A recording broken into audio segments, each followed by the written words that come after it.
Hi friends, Ammu's and കുഞ്ഞൂസ് എന്ന YouTube ചാനലിലേക്ക് ഏവർക്കും സ്വാഗതം. നമ്മളിപ്പോൾ പറഞ്ഞുകൊണ്ടിരിക്കുന്നത് ഗാന്ധിജിയും സ്വാതന്ത്ര്യ സമരം എന്ന ഭാഗമാണ്. അതിൻ്റെ ബാക്കി ചോദ്യങ്ങളിൽ നമുക്ക് നോക്കാം. ജാലിയൻവാലാബാഗ് കൂട്ടക്കൊലയ്ക്ക് നേതൃത്വം നൽകിയ മൈക്കിൾ ഒ ഡയറിനെ വധിച്ചത് ഉദ്ധം സിംഗ്. അപ്പം ജാലിയൻവാലാബാഗ് കൂട്ടക്കൊലയ്ക്ക് നേതൃത്വം നൽകിയത് ആരായിരുന്നു? എന്താണ്? മൈക്കിൾ ഒ ഡയറാണ് ജാലിയൻവാലാബാഗ് കൂട്ടക്കൊലയ്ക്ക് നേതൃത്വം നൽകിയത്. അദ്ദേഹത്തെ വധിച്ചത് ഉദ്ധം സിംഗ്. ജാലിയൻവാലാബാഗ് കൂട്ടക്കൊല നടന്ന സ്ഥലം അമൃത്സറാണ്. ജാലിയൻവാലാബാഗ് കൂട്ടക്കൊല നടന്ന സ്ഥലം അതെവിടെ? പഞ്ചാബിൽ. ജാലിയൻവാലാബാഗ് കൂട്ടക്കൊല നടന്ന സ്ഥലം അമൃത്സർ, പഞ്ചാബിലെ അമൃത്സറിലാണ് ജാലിയൻവാലാബാഗ് കൂട്ടക്കൊല നടന്നത്. അടുത്തേക്ക്, ജാലിയൻവാലാബാഗ് കൂട്ടക്കൊലയ്ക്ക് കാരണമായ നിയമം ഏതാണ്? ജാലിയൻവാലാബാഗ് കൂട്ടക്കൊലയ്ക്ക് കാരണമായ നിയമമാണ് റൗലറ്റ് ആക്ട്. പഞ്ചാബിലെ അമൃത്സറിൽ ജാലിയൻവാലാബാഗിൽ ജനങ്ങൾ ഒത്തുകൂടാനിടയായ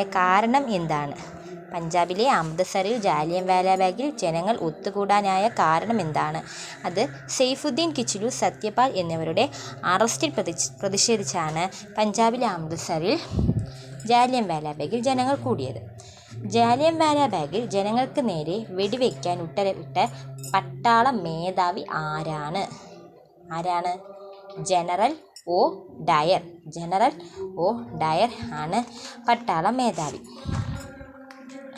അടുത്തയാണ് പ്ലാസി യുദ്ധം ബ്രിട്ടീഷ് ഭരണത്തിന് അടിത്തറയിട്ടെങ്കിൽ ജാലിയൻവാലാബാഗ് സംഭവം ബ്രിട്ടീഷ് ഭരണത്തിൻ്റെ അടിത്തറ ഇളക്കി എന്ന് പറഞ്ഞത് ആരാണ്? ഗാന്ധിജി. ഇത് എപ്പോഴും ചോദിക്കുന്നൊരു ചോദ്യമാണ്. പ്ലാസി യുദ്ധം ബ്രിട്ടീഷ് ഭരണത്തിന് അടിത്തറയിട്ടെങ്കിൽ ജാലിയൻവാലാബാഗ് സംഭവം ബ്രിട്ടീഷ് ഭരണത്തിൻ്റെ അടിത്തറ ഇളക്കി. ഇത് പറഞ്ഞത് ആരാണ്? ഗാന്ധിജി. ഇത് ജാലിയൻവാലാബാഗ് കൂട്ടക്കൊലയുടെ സമയത്ത് അദ്ദേഹം പറഞ്ഞൊരു ഡയലോഗാണ്.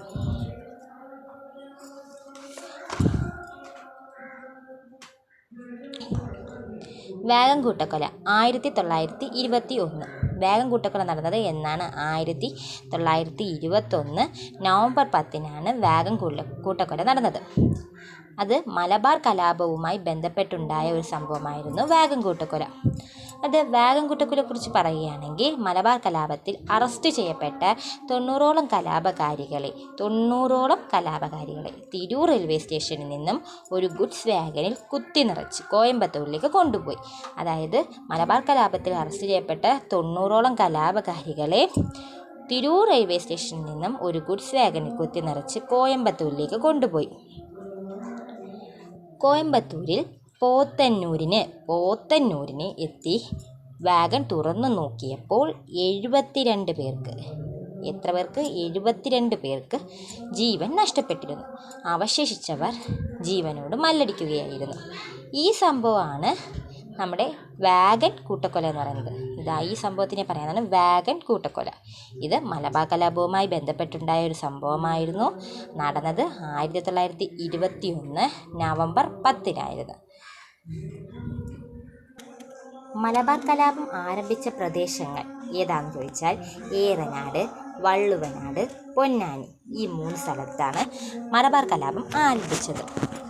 ഏറനാട്, വള്ളുവനാട്, പൊന്നാനി. അതാണ് മലബാർ കലാപത്തിൽ നേതൃത്വം നൽകിയത് ആരാണ്? മലബാർ കലാപത്തെക്കുറിച്ച് നമ്മൾ കേട്ടിട്ടുണ്ടെങ്കിൽ മിക്കടുത്ത് ഈ നേതൃത്വം നൽകിയവരെക്കുറിച്ച് പറയുന്നില്ല. നേതൃത്വം നൽകിയവരായത് ആലി മുസ്ലിയാർ, വാര്യംകുന്നത്ത് കുഞ്ഞഹമ്മദ് ഹാജി. ആലി മുസ്ലിയാരും വാര്യംകുന്നത്ത് കുഞ്ഞഹമ്മദ് ഹാജിയാണ് തുടങ്ങിയവരെ ബ്രിട്ടീഷുകാർ വധിച്ചു. ഇവരാണ് മലബാർ കലാപത്തിന് നേതൃത്വം നൽകിയത്. അടുത്ത ചൗരി ചൗര സംഭവം. ചൗരി ചൗര സംഭവം 1922 ചൗരി ചൗര സംഭവം നടന്നത്. ഗാന്ധിജി ഖിലാഫത്ത് പ്രസ്ഥാനത്തെ പിന്തുണയ്ക്കാനും നിസ്സഹകരണ പ്രസ്ഥാനം നിർത്തിവെക്കാനും ഇടയായ സംഭവമായിരുന്നു ചൗരി ചൗര സംഭവം. ചൗരി ചൗര സംഭവം നടന്നത് ഉത്തർപ്രദേശിലാണ്. ചൗരി ചൗര സംഭവം നടന്നത് ഉത്തർപ്രദേശിലാണ്. ബ്രിട്ടീഷ് ഭരണാധികാരികളുടെ ദുഷ്ചെയ്തികൾക്കെതിരെ സംഘടിച്ച 3000-ലധികം വരുന്ന നിരായുധരായ കർഷകരുടെ ജാഥയ്ക്ക് നേരെ പോലീസ് വെടിവെച്ചതിൽ പ്രതിഷേധിച്ച് കോപാകുലരായ ജനക്കൂട്ടം പോലീസ് സ്റ്റേഷൻ തീയിട്ടു, അഗ്നിക്കിരയാക്കി. ഈ സംഭവം 22 പേർ ഈ അഗ്നിക്കിരയാക്കിയപ്പോൾ 22 പോലീസുകാർ ഇതിൽ കൊല്ലപ്പെട്ടു. ഈ പോലീസുകാർ കൊല്ലപ്പെട്ടത് ഗാന്ധിജിയെ വളരെയധികം വേദനിപ്പിച്ചു. ഇതിനെ തുടർന്ന് ചൗരി ചൗര സംഭവം, അതായത് ചൗരി ചൗര പ്രസ്ഥാനം, ഇതാണ് ചൗരി ചൗര സംഭവം എന്ന് പറയുന്നത്. ഇദ്ദേഹം ഇത് കാരണം നിസ്സഹകരണ പ്രസ്ഥാനം നിർത്തിവെക്കുകയും പ്രേരിപ്പിച്ചു.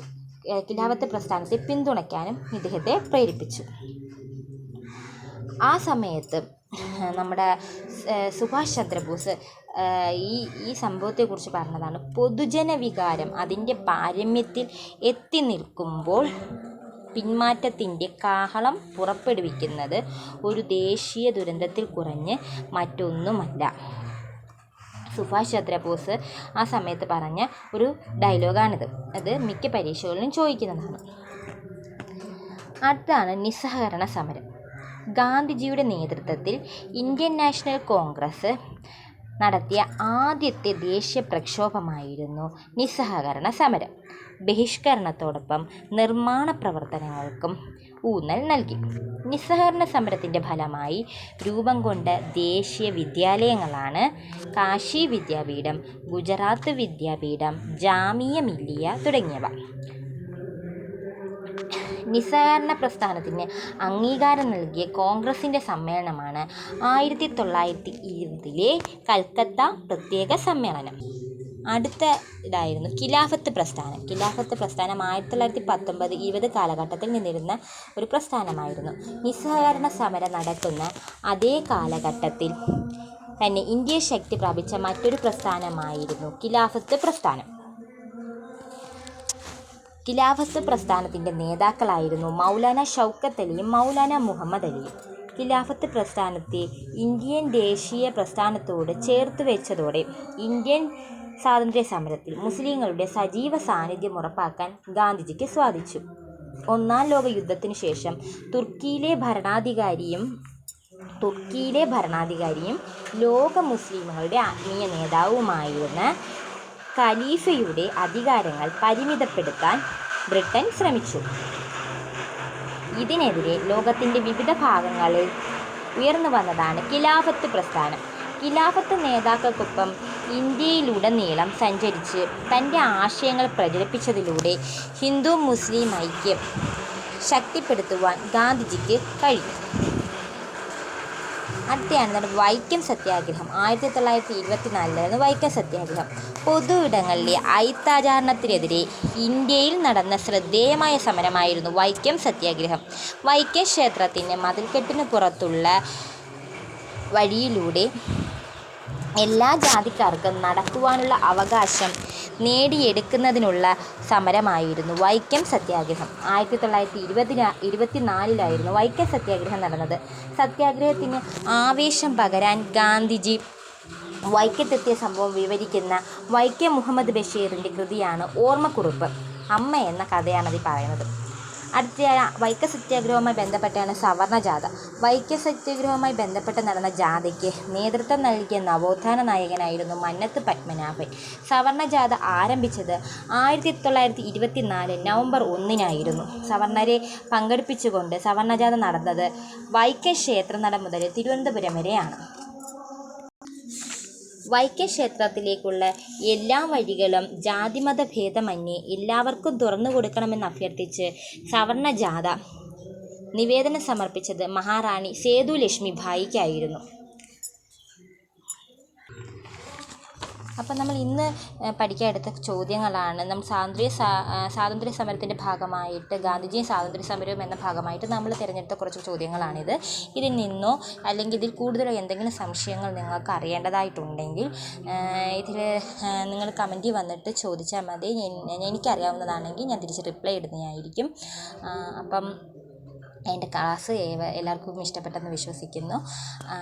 അപ്പോൾ അടുത്തൊരു വീഡിയോ വരുന്നിടം വരെ ബൈ.